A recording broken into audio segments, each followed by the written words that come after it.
My name's Foy Vance. I'm a singer-songwriter from Northern Ireland, and I've toured all over the world, but there's one place where the music keeps pulling me back for more: the USA. So I'm on a journey to visit different cities across the country to experience the best music, food, and culture that's on offer. This is Notes from the USA. Today, I'm in Louisiana's state capital, Baton Rouge, one of the most eclectic cities on the Mississippi, thanks in part to its unique Creole and Cajun cultures. I wanted to understand more about the city's distinct identity and how these cultures have endured in the modern age, particularly in the music. To get properly introduced to the city, I first grab a bite to eat with local music legend, Sean Ardouin. Hey, what's going on, man? Hey, you brother. Thanks for meeting me. Yes, indeed, man. It's my pleasure. You hungry? Oh, yes, sir. I'm getting the Big Lou. Times two. Times two? Times two. Let's do this. Tell me about Creole music. So in Louisiana, you have a Creole and Cajun population. Originally and authentically, the definition of Creole is born outside of country of origin. So the music is just it's a mix of accordion music, you know, with everything that we've been exposed to. And then I took it a step further. I want to be like you. I want to be a legend in my own time. So I created a genre called Creole Rock and Soul. It's a whole new genre.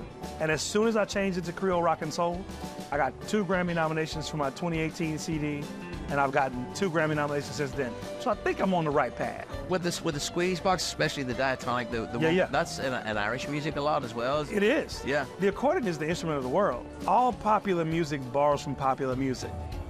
You started in like a marching band? I was in the marching band. I played quads. I was in the band going, man, it'd be awesome if we could just play popular music. And fast forward decades later, and they're playing my music. Full circle. And that's the title of the album. Is it Full really? Circle. Is it? There one? I didn't know that. Really? No, I didn't. Hey, Full Circle. When you think Louisiana, first thing you think is New Orleans. New Orleans. Yeah. But everything west of New Orleans is just as important. 45 minutes away, you come here to the capital city, you can experience everything. The capital city has a little bit of taste of the whole state. And you know, in Baton Rouge, you can see live music pretty much from Wednesday to Sunday on the Live at 5 or the Downtown Live. The Zydeco culture, the Creole culture, the Cajun culture in Louisiana, it influences everything we do in the advertising. You'll see like the gators and the crawfish with an accordion, or the gator and the crawfish with a scrub board. Because we've got the music, we got the language, we got the culture, we've got the dance, we got the swag.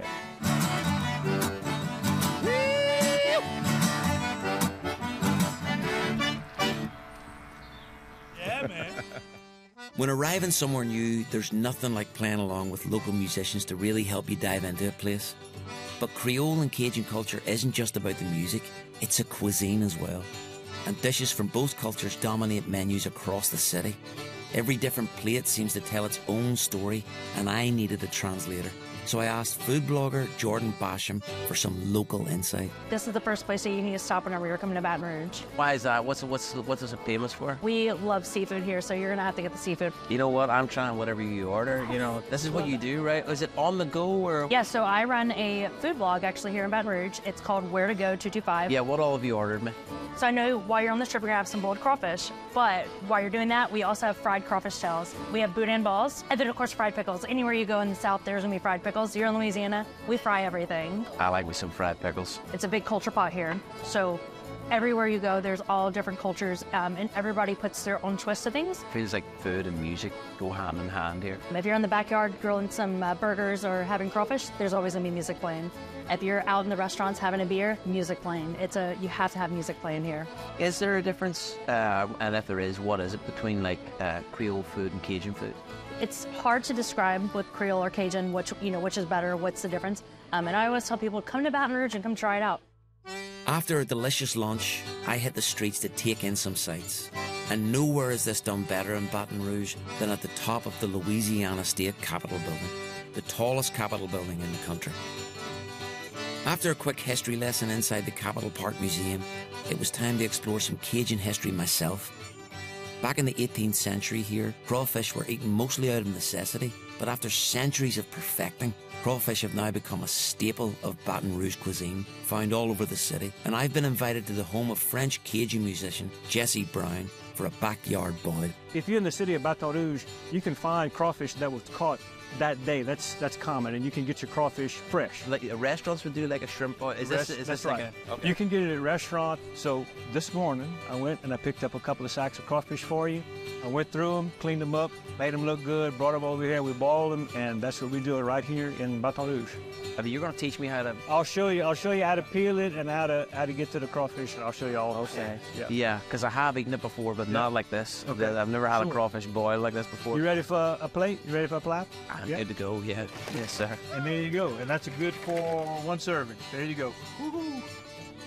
This is one serving? We'll start with that. So you're gonna grab the meat of the tail, and then right here you're gonna squeeze just a little tiny bit. It really is a Louisiana thing. It's very, very unique. This is the only freshwater crawfish like this in the world. If you got 100 different people boiling crawfish, there's 100 different ways. So everybody's got their little special things that they do, and they all do it to try to make theirs a little bit more special than everybody else. Oh, that's delicious. People describe Baton Rouge as the sister city for New Orleans. So from a size standpoint, really both cities are about the same. Baton Rouge has a very different flavor. It's common afterwards for people to pull out a guitar, accordion, fiddle, dance a little bit, play some music, and just generally pass a good time. Well, let's pass a good time. We will. All right.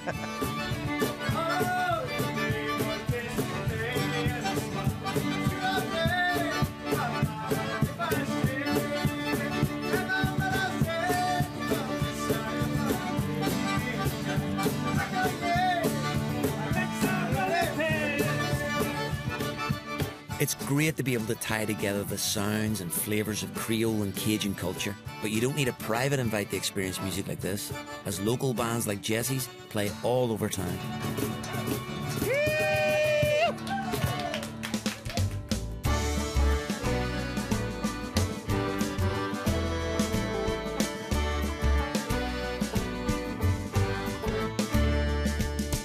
I came to Baton Rouge wanting to understand more about this city's distinct identity and how Cajun and Creole cultures continue to define it.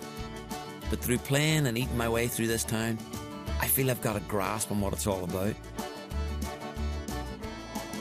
Modern city life is surrounded by conservation areas and parks. The world-famous Mississippi River runs alongside the tallest Capitol building in the country. Baton Rouge is a multi-ethnic, historical mishmash of cultures from around the world, and yet everything seems to coexist here so beautifully. Great music, great food, and great conversation. As they say here, Baton Rouge knows how to pass a good time.